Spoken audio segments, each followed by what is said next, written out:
আপনারা যারা নেতাজি সুভাষ ইউনিভার্সিটি থেকে বিডিপি বা পিজি কোর্স করছেন, আপনাদের অনলাইনে কিন্তু অ্যাসাইনমেন্টের পরীক্ষা হবে। এটা আপনারা প্রত্যেকেই স্টুডেন্ট বা প্রত্যেক ছাত্রছাত্রীরা অলরেডি কিন্তু জেনে গেছেন। তো 2020-তে যে টার্ম অ্যান্ড এক্সাম হয়েছিল অনলাইনে, তো সেই পদ্ধতিতে যদি আপনাদের অ্যাসাইনমেন্টের পরীক্ষাটি হয় বা অ্যাসাইনমেন্ট যদি সেই পদ্ধতিতে অনলাইনে সাবমিট করতে হয়, তো সেটা কিভাবে করবেন তার full process step by step আজকের এই ভিডিওতে আপনারা পেয়ে যাবেন। তো অবশ্যই করে ভিডিওটা প্রথম থেকে শেষ পর্যন্ত দেখতে থাকবেন। যারা বিশেষ করে বিডিপি নিউ স্টুডেন্ট এবং পিজি নিউ স্টুডেন্ট রয়েছেন, অবশ্যই করে আপনারা কিন্তু এই ভিডিওটি প্রথম থেকে শেষ পর্যন্ত দেখবেন এবং আমাদের যারা পুরাতন স্টুডেন্ট রয়েছেন আপনারাও কিন্তু আরেকবার দেখে নেবেন। তো কিভাবে আপনাদেরকে অনলাইনে সম্পূর্ণ অ্যাসাইনমেন্টটি সাবমিট করতে হবে তার স্টেপগুলি আপনাদেরকে দেখে দেওয়ার চেষ্টা করছি।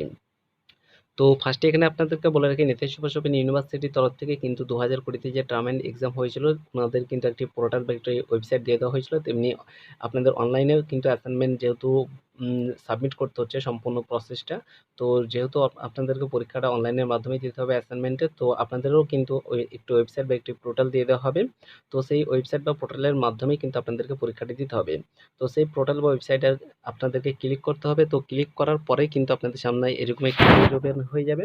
তো পেজটা ওপেন হয়ে যাওয়ার পরে এখানে আপনাদের এনরোলমেন্ট নম্বর চাইবে, তারপর এখানে ডেট অফ বার্থ চাইবে, তারপর আইডি কার্ড নম্বর চাইবে এবং ফোন নম্বর চাইবে, এছাড়াও ইমেল আইডি। তো এখানে আপনারা দেখতে পাচ্ছেন যে আপনাদের এনরোলমেন্ট নম্বর, এখানে যে যার এনরোলমেন্ট নম্বরটা এখানে ইনপুট করবেন, ডেট অফ বার্থ ইনপুট করবেন, আইডি কার্ড নম্বর, এটা হচ্ছে এনরোলমেন্ট যে সার্টিফিকেট রয়েছে। তো এই আইডি কার্ড নাম্বারটি সেই সার্টিফিকেটের মধ্যেই পেয়ে যাবেন এবং আপনার বর্তমানে যে মোবাইল নাম্বারটি রয়েছে সেই মোবাইল নাম্বারটি এখানে দিয়ে দেবেন। তো এই যে ইমেল আইডি, এই ইমেল আইডি দিলে হবে না দিলে হবে। তো তারপর বলে রাখি, এখানে যে সাইন ইন অপশনটি দেখতে পাচ্ছেন, তো এই সাইন ইন অপশনে কিন্তু আপনাদেরকে ক্লিক করতে হবে। তো ক্লিক করার সঙ্গে সঙ্গে কিন্তু আপনাদের সামনে আবার একটি এরকম একটি পেজ ওপেন হয়ে যাবে। তো আপনি যে মোবাইল নাম্বারটি দিয়েছিলেন সেই মোবাইল নাম্বারে কিন্তু একটি ওটিপি যাবে। তো এই ওটিপিটি কিন্তু এখানে ইনপুট করতে হবে, দেন এখানে সাবমিট করতে হবে। তো সাবমিট করার সঙ্গে সঙ্গে কিন্তু আপনাদের সামনে আবার একটি এরকম একটি পেজ ওপেন হয়ে যাবে। তো এখানে কিছু টার্ম অ্যান্ড কন্ডিশন আছে। তো এখানে টার্ম অ্যান্ড কন্ডিশনগুলো একটু ঠিকঠাকভাবে ভালোভাবে পড়ে নেবেন। এখানে ফার্স্টে যে অপশনটি এখানে দেখতে পাবেন যে এখানে ইয়েস লেখা রয়েছে এবং এখানে নো লেখা রয়েছে। তো এখানে ইয়েস লেখা রয়েছে, আপনি কি এই যে পরীক্ষাটা আপনি দিতে চাইছেন, এই যে অ্যাসাইনমেন্টের যে পরীক্ষা অনলাইনে দিতে চাইছেন, তো এই পরীক্ষার জন্য আপনি প্রস্তুত আছেন কিনা।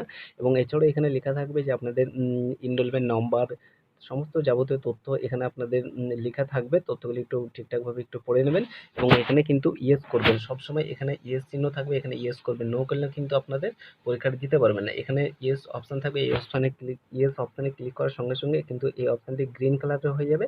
তারপর দেন এখানে নিচের দিকে প্রসিড বলে একটি অপশন দেখতে পাবেন, এই যে নীল কালারের একটি অপশন এখানে দেখতে পাচ্ছেন। তো এই নীল কালারের অপশনে কিন্তু আপনাদেরকে ক্লিক করতে হবে।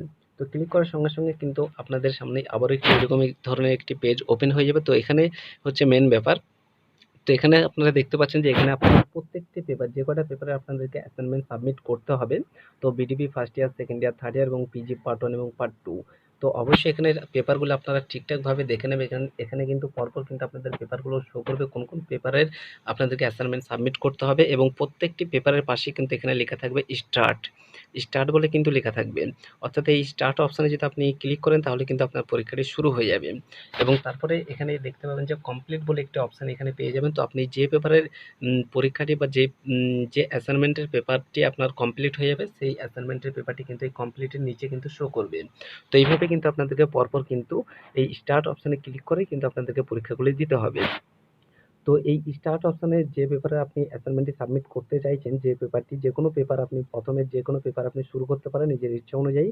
তো যে কোনো পেপার আপনি এখানে শুরু করতে পারেন, কোনো অসুবিধা নেই। তো যে পেপারে পরীক্ষা বা যে পেপারে অ্যাসাইনমেন্টের পরীক্ষাটা আপনি দিতে চাইছেন, তো সেই পেপারের উপর আপনাদেরকে ক্লিক করতে হবে। তো এখানে ধরুন আপনি ফার্স্টে যে অপশানটি এখানে দেখতে পাচ্ছেন, তো এই ফার্স্ট আপনি এই পেপারের পরীক্ষাটা আপনি দিতে যাচ্ছেন, তো এই স্টার্ট যে অপশানটি দেখতে পাচ্ছেন, এই স্টার্ট অপশানে কিন্তু আপনাদেরকে ক্লিক করতে হবে। তো ক্লিক করার সঙ্গে সঙ্গে কিন্তু আপনাদের সামনে এরকম একটি পেজ আবারও ওপেন হয়ে যাবে। তো ওপেন হয়ে যাওয়ার পরে এখানে আপনাদের অলরেডি কিন্তু এখানে যে পোর্টালের মধ্যে আপনি প্রবেশ করবেন সেখানে কিন্তু আপনার এখানে নাম শো করবে এবং তার নিচে কিন্তু এখানে লগ আউট অপশন পেয়ে যাবেন। এখানে থ্রি ডট লাইন থাকবে, তো থ্রি ডট লাইন থেকে কিন্তু আপনারা লগ আউট অপশন পেয়ে যাবেন। তো এই পোর্টাল থেকে কিন্তু আপনারা সরাসরি বার হয়ে যেতে পারবেন।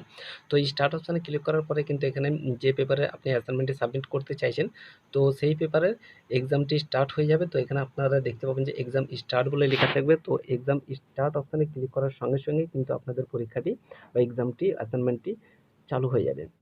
তো এক্সাম স্টার্ট অপশানে ক্লিক করার সঙ্গে সঙ্গে কিন্তু আপনাদের সামনে এরকম একটি পেজ ওপেন হয়ে যাবে। তো অর্থাৎ আপনাদের পরীক্ষাটি কিন্তু অ্যাসাইনমেন্টের যে পেপারের উপর পরীক্ষা দিতে চাইছেন সেই পেপারের পরীক্ষাটি কিন্তু শুরু হয়ে যাবে। এখানে আপনাদের টাইমটি শো করবে সেই পেপারের উপর কতক্ষণ টাইম থাকবে, এবং আপনাদের একটা প্রশ্ন থাকবে, 4টা অপশান থাকবে। তো 4টে অপশানের মধ্যে যেটি সঠিক উত্তর সেটি আপনাদেরকে সিলেক্ট করতে হবে। তো সিলেক্ট করার পর সেভ অ্যান্ড নেক্সট, এখানে আপনারা যে দেখতে পাচ্ছেন সেভ অ্যান্ড নেক্সট, এই সেভ অ্যান্ড নেক্সট অপশানে কিন্তু আপনাদেরকে ক্লিক করতে হবে। তো এইভাবে কিন্তু আপনাদেরকে অ্যাসাইনমেন্টটি সাবমিট করতে হবে অনলাইনে। তো এর জন্য একটি নির্দিষ্ট টাইম দেওয়া হবে সেই পেপারের উপর। তো সেই নির্দিষ্ট টাইমের মধ্যে কিন্তু আপনাদেরকে সেই পেপারের পরীক্ষাটি দিয়ে কমপ্লিট করতে হবে। তো এইভাবে কিন্তু আপনাদেরকে অ্যাসাইনমেন্টটি সাবমিট করতে হবে অনলাইনে। তো আপনারা ঠিকঠাকভাবে প্রশ্নটি পড়ে নেবেন, এবং একটি প্রশ্নে 4টে অপশান থাকবে। তো এই 4টে অপশানের মধ্যে আপনাদের যেটা সঠিক উত্তর মনে হবে সেটা আপনারা সিলেক্ট করে নেবেন। দেন তারপরে নিচের দিকে চলে যাবেন। তো সেই সঠিক উত্তরটি এখানে সিলেক্ট করবেন। সিলেক্ট করার পরে এখানে নিচের দিকে চলে যাবেন, সেভ অ্যান্ড নেক্সট। এইভাবে কিন্তু আপনাদেরকে পরপর কিন্তু আপনাদেরকে অ্যাসাইনমেন্টের পরীক্ষা বা অ্যাসাইনমেন্টটি সাবমিট করতে হবে। তো এবার বলে রাখি যে আপনাদের অ্যান্সার শিটের ব্যাপারে। তো অ্যান্সার শিট আমি এই জন্য আপনাদেরকে বলছিলাম যে আপনাদের অ্যান্সার শিট সঠিক নেওয়ার জন্য। তো আপনারা অনেক সেন্টার আপনাদেরকে প্রোভাইড করে থাকে এই অ্যাসাইনমেন্টে অ্যান্সার শিট, সঠিক অ্যান্সার শিট, যেটা আপনারা অনেক সেন্টারের কাছ থেকে কিন্তু পেয়ে যাবেন। তো অবশ্যই করে আপনারা দেখে নেবেন যে কোন সেন্টার আপনাদেরকে সঠিক অ্যান্সার শিট প্রোভাইড করবে। তো আমার চেনা পরিচয় একটি সেন্টার হচ্ছে গোল্ডেন এডুকেশন কোচিং সেন্টার। তো অবশ্যই করে আপনারা এই সেন্টার থেকে অ্যাসাইনমেন্টের যে অ্যান্সার শিট সেগুলো কালেক্ট করে নিতে পারেন। তো ওনারা কিন্তু সমস্ত অ্যান্সার শিটগুলো কিন্তু সঠিক এবং সঠিকভাবে কিন্তু প্রতি বছরই কিন্তু প্রোভাইড করে থাকে। তো ওনাদের কল বা হোয়াটসঅ্যাপ নাম্বার অলরেডি অন স্ক্রিনে দেখতে পাচ্ছেন।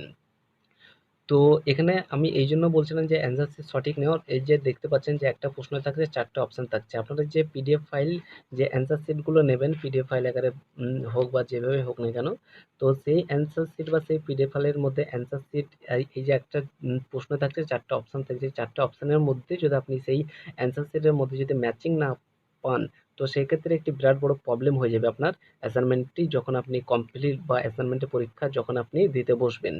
তো এই 4টে অপশনের মধ্যে যদি আপনার সেই উত্তরটি ম্যাচিং না করে, সেই ক্ষেত্রে আপনার বিরাট বড় একটি প্রবলেমের মধ্যে পড়তে হতে পারে। তো অবশ্যই করে অ্যান্সার শিট সঠিক নেওয়ার চেষ্টা করবেন, এবং আপনাদেরকে বলে রাখি এইভাবে কিন্তু আপনাদেরকে ঠিকঠাকভাবে প্রশ্ন পড়ে নেবেন। এমএসসিকিউ যেহেতু অনলাইনে পরীক্ষা হচ্ছে, তো পরীক্ষার এই যে প্রথম সুযোগ আপনাদের অনলাইনে অ্যাসাইনমেন্টের পরীক্ষা, যেটা আপনাদের প্রথম হচ্ছে নেতাজি সুভাষ ওপেন ইউনিভার্সিটিতে। তো এইরকম সুযোগ আর দ্বিতীয়বার পাবেন কি পাবেন না তার কোনো গ্যারান্টি নেই। তো অবশ্যই করে আপনারা ভালোভাবে পরীক্ষা দেবেন। তো এই পরীক্ষার জন্য আপনারা অ্যান্সার সেটগুলো সঠিকভাবে নেওয়ার চেষ্টা করবেন, এবং এইভাবে অ্যান্সার সেটগুলোর যে উত্তরগুলো সেগুলো উত্তরগুলো কিন্তু সঠিকভাবে দেওয়ার চেষ্টা করবেন। তো এইভাবে কিন্তু আপনাদেরকে পরপর কিন্তু এইভাবে আপনাদের প্রশ্ন আসবে। তো একটা প্রশ্ন আসবে এবং একটা প্রশ্নে 4টা অপশান থাকবে। তো এই 4টা অপশানের মধ্যে যেটা সঠিক উত্তর সেটি সিলেক্ট করতে হবে। সিলেক্ট করার পর এখানে সেভ অ্যান্ড নেক্সট অপশানে কিন্তু ক্লিক করে কিন্তু আপনাদেরকে এইভাবে পরপর প্রশ্নগুলো আপনাদেরকে দিতে হবে, প্রশ্নের উত্তরগুলো আপনাদেরকে দিতে হবে।